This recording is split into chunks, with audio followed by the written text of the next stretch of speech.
안녕하세요. 오늘은 제자성경 9번째 시간입니다. 10장, 11장을 같이 함께 읽고 광야를 묵상하는 시간을 가져보도록 하겠습니다.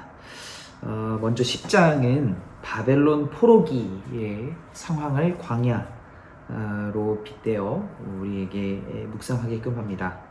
바벨론 포로기는 바벨론 유수기라고도 부르는 때입니다. 남유다가 바벨론에 의해 멸망했던 때 587년 혹은 586년이라고 보는 기원전이죠. 그 시기서부터 예루살렘이 이제 성전이 재건될 때까지를 약 70년으로 보고 그 기간을 바벨론 포로기다라고 부르고 있습니다. 물론 정말 엄밀하게 역사적 상황을 따져보자면 조금 차이가 있을 수는 있겠지만 어쨌든 그 시기를 오늘 저자는 광야로서 우리들이 또한 묵상해야 될 바다라고 이야기합니다. 바벨론 포로기는 사실 이전에 있었던 여러 광야의 이야기들, 성경 인물들을 통해서 읽었던 광야의 이야기와는 사실 결이 다릅니다.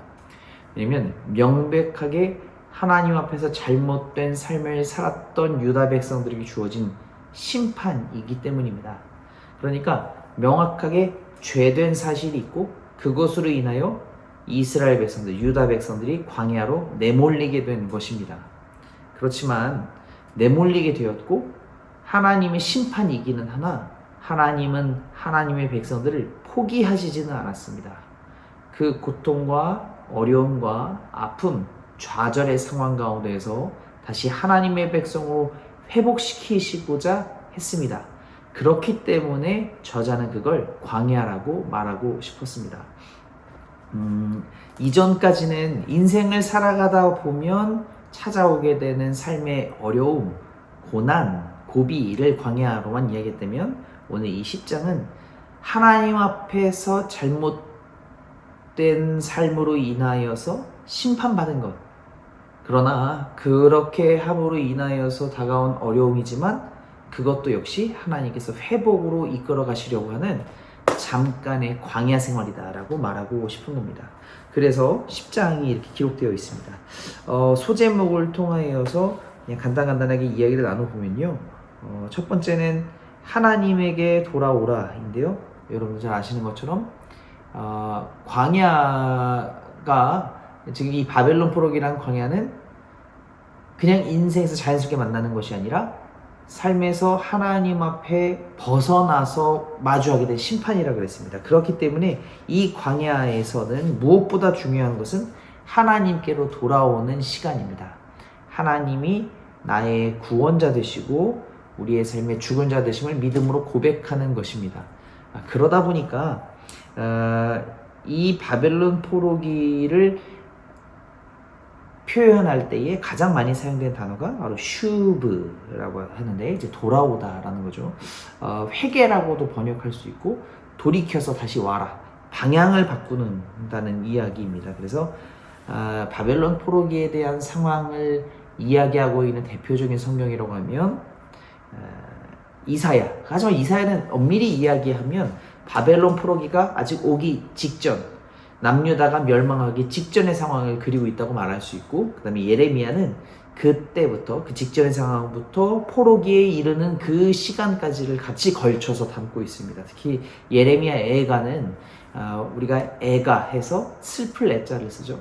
그러니까 우리 백성이 하나님 앞에서 죄를 지어서 실패했고 심판을 받는다는 그 상황을 슬퍼하고 애통해하는 이야기를 기록하고 있는데, 그렇게 따지면 이사야, 예레미야 애가만 해도 이사야는 50회 이상, 예레미야 애가는 110번 이렇게 나온다라고 저자가 248쪽에서 이야기하죠. 어쨌든 여기서 이야기하는 건 우리가 하나님 앞에서 범죄했다는 거예요.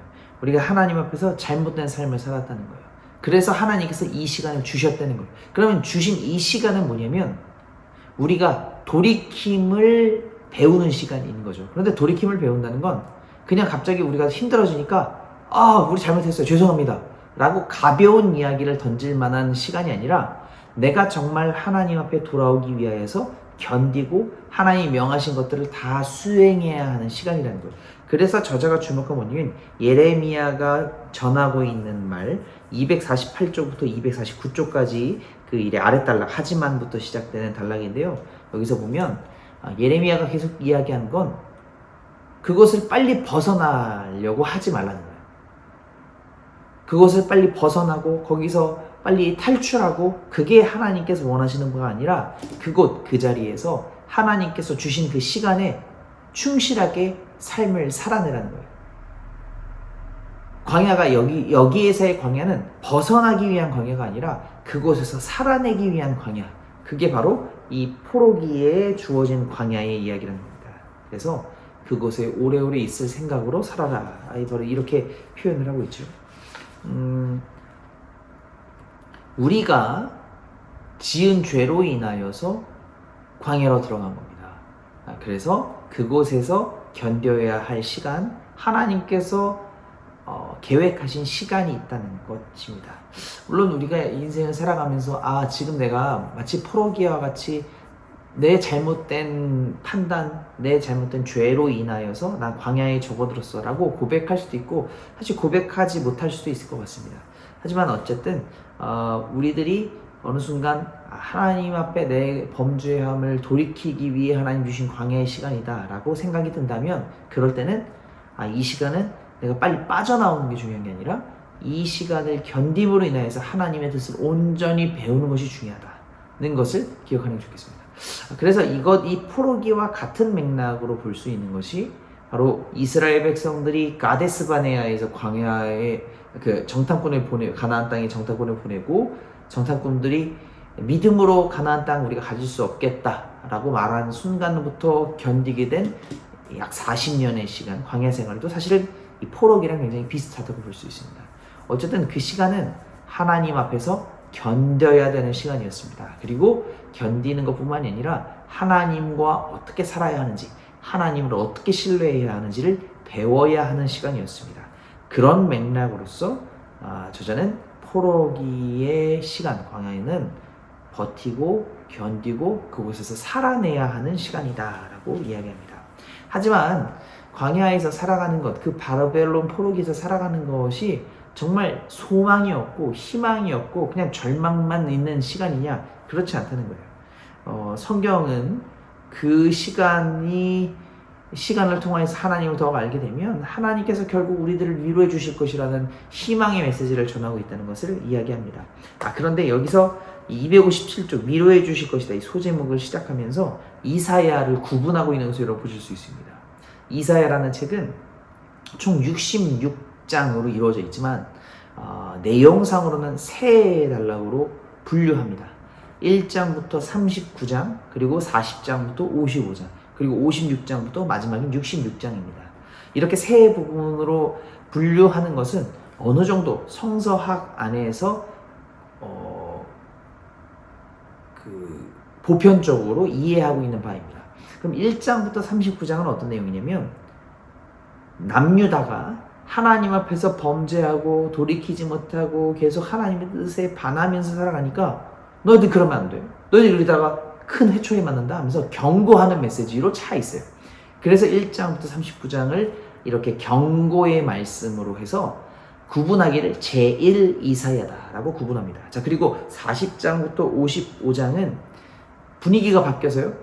너희들의 삶을 하나님께서 광야로 보내셨지만 위로하여 주실 것이다 라는 차원의 투로 바뀌어요. 그러니까 여기서 이상한 거죠. 이전까지는 이사야가 보고 있는 순간이 1장부터 39장, 그러니까 남유다가 아직 하나님 앞에서 심판을 받지는 않았지만 이 멸망의 태도로 삶을 살아가고 있는 그때를 지금 이사야가 바라보고 있는 거고, 40장에서 55장은 이미 멸망해서 이미 광야, 그러니까 바벨론 포로기를 살아가고 있는 유다 백성들에게 하고 있는 말 같은 거죠.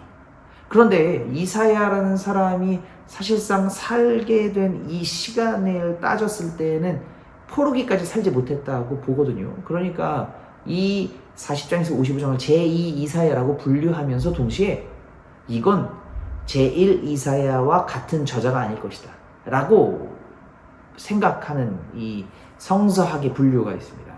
그리고 56장부터 66장까지도 또 다른 그 차원으로 바뀌기 때문에 이것도 제3 이사야라고 분류합니다. 그럼 우리가 이거를 어떻게 이해할 것이냐? 첫 번째는 한 저자 이사야라고 보았을 때입니다. 첫 번째 한 저자 이사야라고 보았을 때는 이사야라는 이가 마치 에스겔처럼 예레미야처럼 하나님의 선지자로서 미리 자기가 사는 시대를 향하여서 하나님 주신 말씀을 이야기하기도 하고 또 자신이 환상으로 혹은 하나님께서 일찍부터 계시하신 것으로 이미 미래의 상황을 하나님께서 주신 말씀을 담아놓고 미리 기록을 해놨는 거죠. 그리고 그 사건이 발발했을 때 나중에 포로기에 잡힌 그 순간을 마주하게 됐을 때에 이 유다 백성들이 이 이사야가 미리 선언했던 하나님의 말씀을 읽으면서 우리가 잘못했구나. 그런데 하나님께서는 일찍부터 우리들에게 이런 소망까지도 예비해 놓으셨구나. 라고 읽을 수 있다는 거예요. 자, 그리고 다른 하나는 이 각각이 다른 저자여서 그런 거예요. 아마도 제1 이사야가 우리가 알고 있는 이사야이고 제2 이사야, 제3 이사야는 이사야의 뜻을 이어받은 선지자 제자가 그 스승인 이사야의 이름으로 이 나머지를 기록했을 것이다.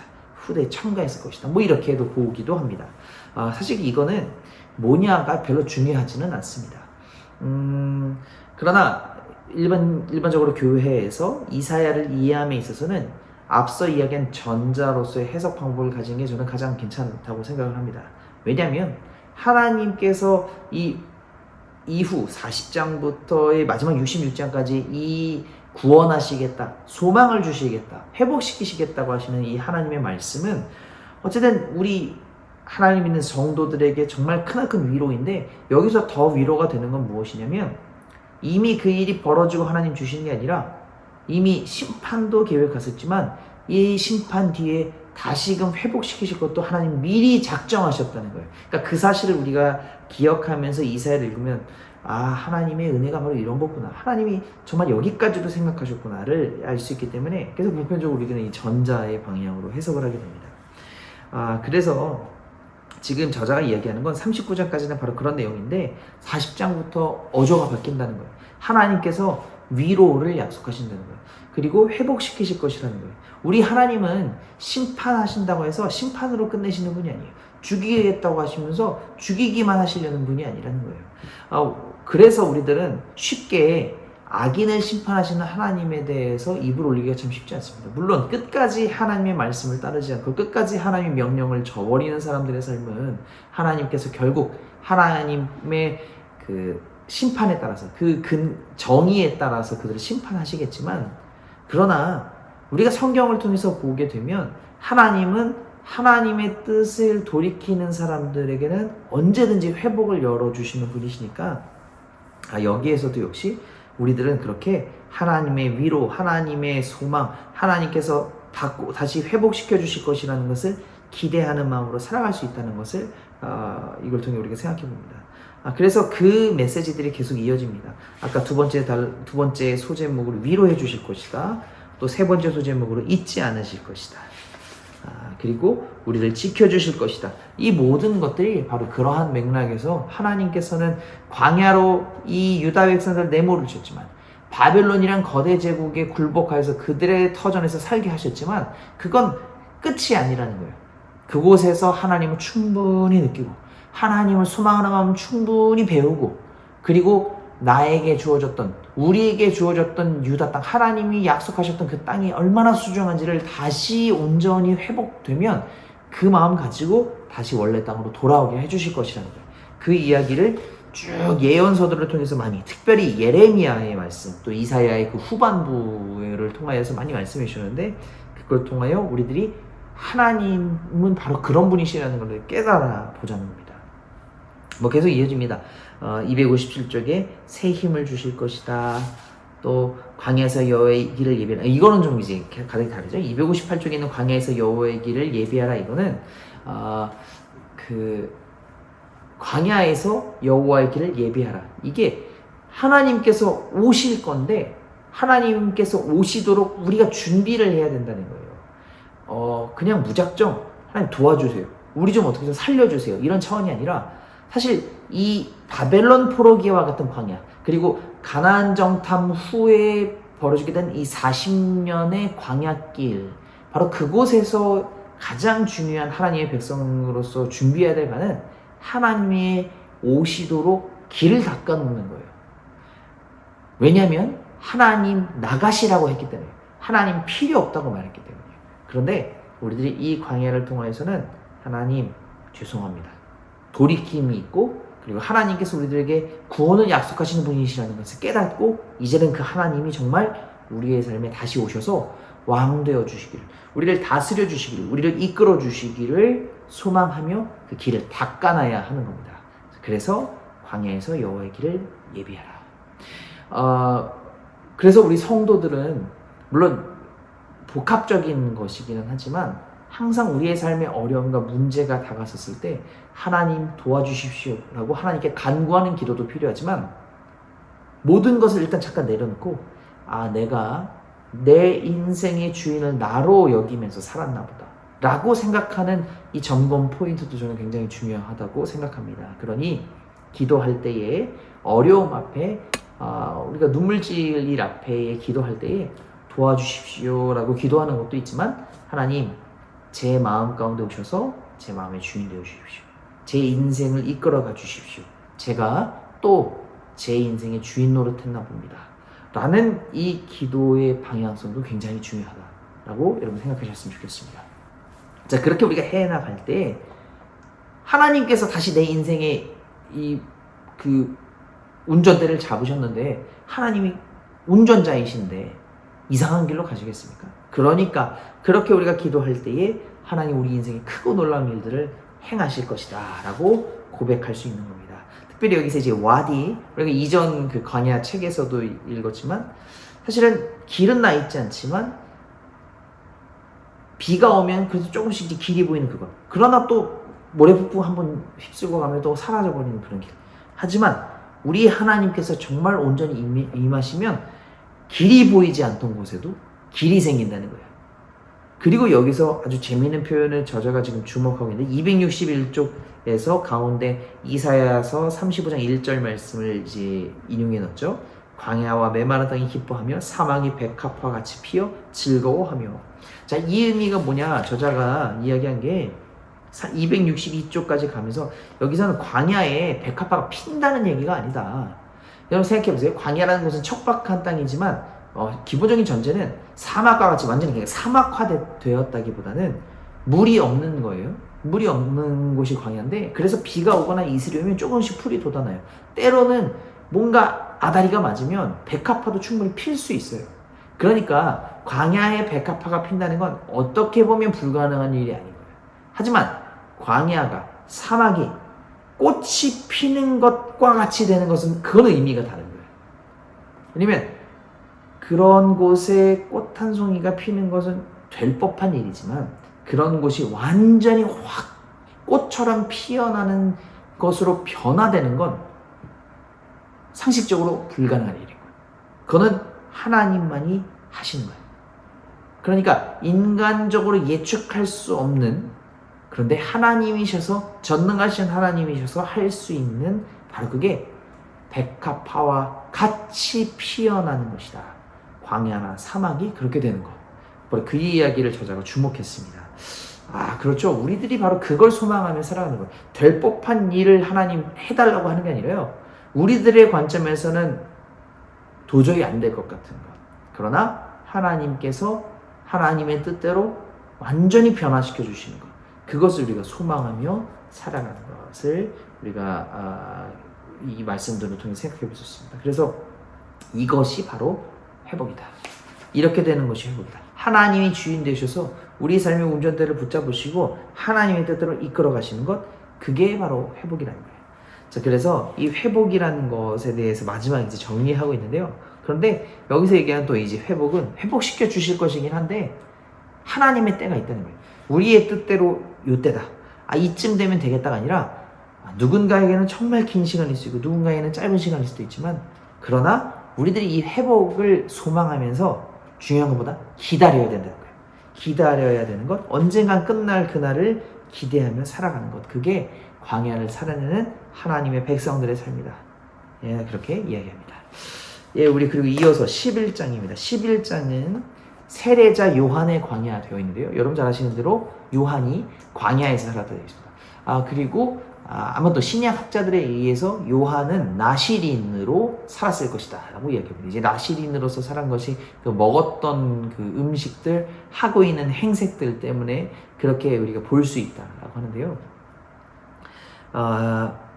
그런데 이 세례자 요한에 대해서 저자가 좀 주목해 보는 거예요. 그거는 뭐냐면 이 세례자 요한이 첫 번째 소제목에서 이야기하는 것처럼 광야에 있을 사람이 아니었다는 거예요. 그러니까 원래 못 살아서, 원래 뭔가 좀 빈곤층이어서 광야에 내몰려서 그냥 그렇게 하루하루 겨우겨우 살아가는 그런 삶이 아니라, 이 요한은 아마도 자의적으로 광야로 넘어간 사람이었을 거라는 거예요. 자, 그러면서 이 세례 요한은 도대체 어떤 사람이었을까에 대한 이야기를 한번 쫙 해나가고 있습니다. 그 중에 이 한 가지 가설인 건데, 요한이 바로 에세네파에 속한 사람이었을 것이다는 이 추론을 저자는 인용하고 있습니다. 에세네파는 누구냐?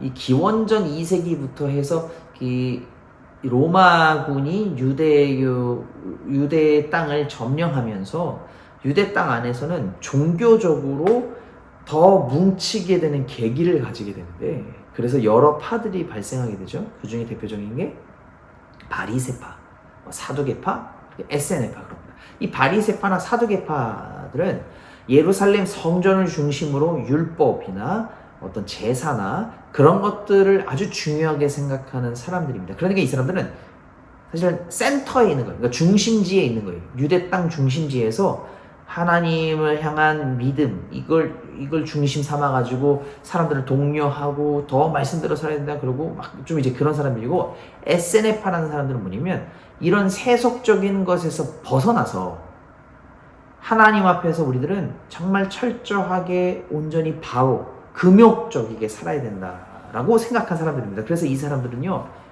멀찍이 떨어져서 살았어요. 대표적으로 이 에세네파 사람들의 흔적이 발견된 것이 쿰란이라는 곳입니다. 쿰란이라는 곳은 여러분 뭐 한 번쯤 들어보셨을 것 같은데, 제 기억에는 사해 근처에 있었던 그 지역인데요. 저희가 이제 성지순례 갔을 때 이제 거기를 가본 기억이 있습니다. 그래서 거기서 무슨 영상 보여주면서 이 사람들의 삶이 이랬고, 또 거기에 보면 정말 굴 같은 곳이에요. 굴 같은 곳에 굴을 파가지고 들어가서 거기 안에 있는 그 교육 장소, 무슨 살아가는 터전, 또 뭐 세례터, 이런 걸 막 볼 수 있는데, 그게 바로 에세네파 사람들의 흔적이었다는 거예요. 그 사람들도 물론 기원 후 1세기, 2세기 넘어가면서 이제 사라졌다라고 이야기합니다. 그런데 아마도 세례 요한이 이 에세네파 출신이었을 거다라고 추정하는 사람도 있어요. 근데 사실 유대인들, 지금 현재 이스라엘에 살아가는 유대인들은요 그걸 부정합니다. 제가 방금 이야기한 쿰란에 가서 그 영상을 보다 보면 에세네파 사람들이 이런 활동을 하고 이렇게 했는데, 거기서 이렇게 얘기해요. 세례 요한이 마치 에세네파 같아 보이지만 아니다. 뭔가 이렇게 되게 강하게 얘기를 하는 걸 제가 되게 인상 깊게 보고 왔습니다. 사실 근데 이거는 너무 과거의 일이기 때문에 한정된 정보 안에서 우리가 추정하는 거다 보니까 뭐가 맞을지는 모릅니다. 근데 어쨌든 이 에세네파가 광야로 나아간 건 하나님 앞에서 바로 서겠다고 하는 그 일념 때문이었습니다. 그래서 요한도 아마 그 에세네파의 영향을 받아서 세속 권력에서 벗어나서 하나님과 더불어 가까이 살 수 있는 척박한 땅의 광야에 일부러 갔을 거라는 거예요. 자, 그래서 그 이야기를 저자가 쭉 지금 하고 있었습니다. 그리고 에세네파에서도 세례를 베풀었다는 증거가 있기 때문에 그 전통을 받아서 세례 요한이 세례자로서 살아갔겠다는 것을 또한 이야기하고 있습니다. 그러니까 이건 어디까지나 추론적인 부분이어서 여러분들께서 뭐랄까 이게 막 외우고 막 이거 상식으로 알고 그거보다는 그런 말이 있다 정도로 알아주시면 좋을 것 같아요. 우리가 성경을 읽는데 막 엄청 중요한 포인트는 아니기 때문입니다. 그리고 이제 저자가 또 이제 한 가지 짚어보고 싶은 건 뭐냐면 274쪽부터 있는 예언자가 됐다는 거예요. 왜냐면 이 세례 요한이라는 사람의 이 가문이 누가복음 1장에 보면 사가랴, 제사장 사가랴, 엘리사벳 이렇게 나오는데 그게 이제 제사장 집안이라는 거죠. 그럼 자연스럽게 요한도 제사장의 삶을 살 수 있었다는 거예요. 여기서 지금 비교하지만 사실 제사장이라는 사람들은 사람들의 곁에 서서 그들의 삶을 축복하고, 왜냐면 제사장의 축복이라고 해서 우리가 민수기 아론의 축복이라는 것도 이제 읽을 수 있지 않습니까? 그러니까 그들은 사람들 곁에 서서 사람들에게 제사를 독려하고 사람들에게 복을 빌어주고 그런 존재들이라는 거예요. 그런데 이 구약 성경에서 이렇게 제사장의 한 흐름이 있고 또 하나는 이 예언자의 사람들이 있죠. 물론 예언자도 사실은 엘리트 계열, 그러니까 왕궁 선지자라는 사람들이 있었어요. 대표적으로 이사야가 왕궁 선지자였습니다. 왕궁에서 왕 곁에서 왕이 필요로 할 때 하나님의 말씀을 전하고 신탁을 전달해주는 학습된 선지자들이 있었어요.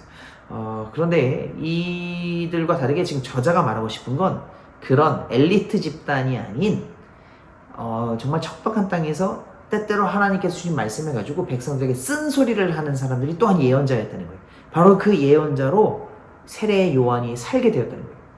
사실 아버지가 제사장이니까 제사장으로서 뭐 왕궁이든 아니면 그냥 그 제사 일을 돌보는 사람으로서 그렇게 목회자로서 살아갈 수 있었을 텐데, 여기서의 목회자는 정말 그렇게 있는 사람들이죠.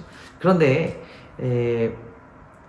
요한이 그걸 뿌리치고 예레미야와 같은 쓴소리를 하는 예언자, 정말 바른 소리, 정말 하나님께서 원하시는 것을 이야기하는 예언자로 살아가기를 선택했다는 거예요. 그러니까 여기서 저자는 세례 요한이 선택했다고 보는 거예요. 사실 뭐 진실이 어떨지는 모르죠. 그렇지만 저자의 말이 뭐 완전히 틀렸다고 말할 수는 없겠습니다. 그래서 세례자 요한이 그런 삶을 뒤로 하고 예언자로서 살기를 선택했다. 그래서 하나님의 말씀을 받들고 백성들에게 쓴소리를 거침없이 하는 사람이었다는 거예요. 그래서 세례 요한이 한 유명한 설교가 뭡니까? 회개하라, 천국이 가까웠느니라. 근데 그 말씀이 뭐와 똑같아요? 우리 예수님께서 공생애를 시작하실 때 선언하신 말씀과 똑같아요. 그러니까 바로 이 부분을 크게 사는 거죠. 세례 요한의 광야는 자발적으로 선택한 광야였다는 거예요. 하나님의 음성에 정말 귀 기울이기 위해서 진짜 하나님의 음성을 가리고 하나님의 뜻을 온전히 전하기 위해서 그곳으로 홀로 갔다는 거예요. 자, 그 얘기를 이렇게 하고 277쪽부터는 고독의 광야라고 말하는데, 왜 광야를 선택했을까? 또 이제 그 얘기인 거예요. 왜 광야를 선택했냐면 아무것도 없는 곳이고 외로워서 고독에 이를 수 있는 곳이다 라는 것을 이제 교재를 통해서 이야기하죠. 고독이라는 게 뭐냐? 아무 소리도 안 들린다는 거예요. 심지어 내 소리도 안 내는 곳이라는 거죠. 그러니까 정말 아무것도 없는 곳이니까 들을 수밖에 없는 자리. 뭘 듣겠습니까? 하나님의 말씀 듣는 거죠. 하나님의 음성을 듣는 거죠. 그래서 광야로 갔다는 거예요. 계속 여기서는 자발적 선택의 광야를 굉장히 집중하는 거죠. 고독을 위해서, 또 그 다음 침묵을 위하여서, 그것에서 정말 하나님의 음성을 들으려고 애써서 의도적으로 광야로 넘어간 세례 요한의 이 믿음을 우리가 한번 배워보자는 거예요. 그래서 여기의 결론은 뭘까요? 우리 스스로의 광야의 시간을 만들자. 바로 지난 교재에서 만났던 그 부분과 아주 동일한 것을 만나게 됩니다. 인생을 살아가면서 그냥 때때로 주어진 삶의 고난만 광야로 여기는 게 아니라, 당신이 하나님께 온전히 붙들려서 하나님의 음성 듣고 살아가고 싶다면 광야로 잠깐 나아가봐라. 고독의 시간을 가져봐라. 하나님의 음성을 들을 수밖에 없는 자리로 나아가봐라. 당신의 원과 바람과 기대를 가지고 막 하나님께 쏟아놓는 그런 기도 말고, 정말 아무것도 바라는 것 없이 하나님 나에게 뭘 원하시는지를 들을 수 있는 고독의 시간으로 나아가봐라. 그 얘기를 하는 겁니다. 다만 여기서 제가 한 가지 말씀드리고 싶은 것은 이 278쪽이 미드바르에 대한 해석인데요. 사실 이 히브리어 mem을 부정의 의미할 때 사용된다라고 하는데, 이거는 잘못된 것 같아요. 뭐 다른 부분은 충분히 그럴 수도 있고, 이게 어디서 기인해서 말씀하시는지 모르겠는데, 이 히브리 mem이라는 글자는 우리나라로 따지면 미음에 해당하는 자음이에요. 이 미음이라는 것이 다른 단어랑 붙을 때에 전치사로서 사용할 수 있는데, 실질적으로 히브리어에서 부정을 의미하는 것은 딱 정해진 단어가 있어서 보통 그래서 이거는 말하지 않는다, 침묵한다가 미드바르의 의미다라고는 그렇게 말할 수는 없습니다. 그냥 요거는 어디 가서 여러분께서 이거 그렇대 라고는 말하지 않으셨으면 좋겠어요. 요즘 이제 제가 공부할 때에 제가 가르쳤던 이제 구약 선생님께서 요즘 엉터리 히브리어가 많다 하면서 좀 분개하신 일이 있었어요. 그러니까 여기저기서 책이든 목회자분들이든 이제 히브리어에 대해서 좀 이렇게 잘못 접근하셔서 나름 이제 상상의 영역인지는 모르겠는데 그런 해석들이 누가 시작하시면 그게 이제 진짜가 돼가지고 막 여기저기 해석이 퍼져 있는 그런 경우가 있는데 이것도 그런 경우인가 싶어서 좀 여기저기 찾아봤는데 이렇게 해석하는 분이 또 없었어요. 이거 그러니까 중요한 부분은 아니지만 미드바르는 이렇게 침묵하다라는 뜻을 가지고 있는 단어는 아니다 라는 것을 알아주셨으면 좋겠습니다. 어쨌든 여기에서 침묵의 시간, 고독의 시간은 하나님이 일하실 수 있는 시간이 되는 거예요. 그래서 시편 46편 10절의 말씀을 280쪽에서 이제 인용했는데 너희는 가만히 있어 내가 하나님 됨을 알지어다. 이거 어디서 봤죠? 제가 46편 마침 설교할 때 이 부분이 그러니까 홍해 사건에서 볼 수 있었다라고 제가 이제 코멘트를 했는데 홍해 사건에서 우리 하나님께서 역사하실 때 가만히 있으라는 거예요. 너희 가만히 있어서 내가 여호와됨을 봐라 하면서 모세가 그냥 손을 들었을 뿐인데 동풍이 천천히 오면서 이 바다가 이렇게 갈라지는 모습을 이제 묘사하고 있죠. 그렇습니다. 그러니까 우리가 애써 뭘 하는 것만이 인생을 살아가는 게 아니라 때때로 성도는 가만히 멈춰서서 하나님이 일하시도록 침묵하고 또 스탑, 아예 멈춰야 되는 시기가 필요합니다. 그래서 멈춤의 광야다라고까지 이제 이어집니다. 여러분들이 전혀 어렵지 않게 읽으실 만한 이야기들로 거의 채워져 있습니다. 계속 같은 단어인데 조금씩 뉘앙스가 다른 단어들을 이제 사용하고 있죠. 멈춤, 또 고요함, 고독. 어쨌든 그것으로 인하여서 우리들이 이 11장을 통하여서는 자발적 광야에 대해서 다시 한번 생각해봅니다. 지난 책에서 있었던 것처럼요. 여러분들의 삶을 인도하시는 하나님을 인정하려면 쏟아내는 기도로 여러분들이 다 계획하고 정하고 원하는 바 이렇게 되면 좋겠는데를 가지고 하나님 앞에 결제해달라고 하는 기도가 아니라 다 비워놓고 하나님의 선택과 하나님의 인도하심에 완전히 맡겨버리는 기도로 나아가는 것, 그게 바로 이 침묵의 광야에서 우리가 할 수 있고 만날 수 있게 되는 것이다 하는 것을 생각해 봅니다. 오늘 이렇게 10장, 11장에 대한 이야기. 사실 그동안 이 광야를 읽어왔던 특히 이번 책에서 광야를 읽어왔던 결에서 조금 달라졌죠. 징벌로 인해서 마주하게 된 광야. 거기서 우리는 어떻게 해야 될까? 또 우리들은 때때로 스스로 자발적으로 광야로 나아가서 하나님의 음성 들어야 한다. 이 두 가지 차원을 우리가 오늘 함께 읽어봤습니다. 여러분 각자의 삶에서 또 생각이 드시는 것들, 또 교재를 읽으면서 다른 마음 가운데 다가오던 그런 구절들 함께 묵상해 보시고 또 각 반에서 은혜롭게 나눠보셨으면 좋겠습니다. 기도하고 마치겠습니다. 하나님 감사합니다. 늘 저희들의 삶 가운데에 함께하여 주시는 주님, 때때로 저희들이 하나님의 뜻대로 살지 않아서 하나님을 멀리하여서 우리의 뜻대로 살고 싶다고 아둥바둥 할 때에 하나님 우리들을 광야로 내모심을 말씀을 통해 생각해 봅니다.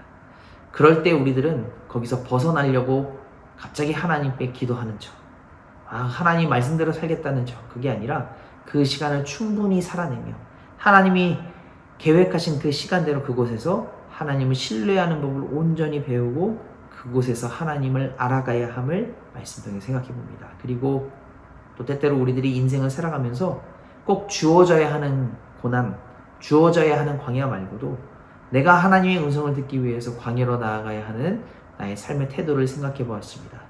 주님, 참 생각처럼 쉽지 않을 이런 일들이지만 우리들이 이렇게 함께 말씀을 읽고 또 책을 읽으면서 생각하는 바를 가지고 앞으로 살아가면서 때때로 하나님이 이끌어 가실 때에 그것을 거부하지 않고 또 두려워하지 않고 그렇게 하나님의 뜻대로 살아내는 저희들의 삶 되기를 소망합니다. 저희들 하나님의 뜻대로 인도하여 주시고 그렇게 하여 하나님의 사람으로서 더욱더 성장해 갈 수 있는 저희들의 믿음 될 수 있도록 인도하여 주시옵소서. 우리가 함께 나누며 이야기할 때 하나님 함께 하실 간절히 소망하며 살아계신 예수 그리스도의 이름으로 기도합니다.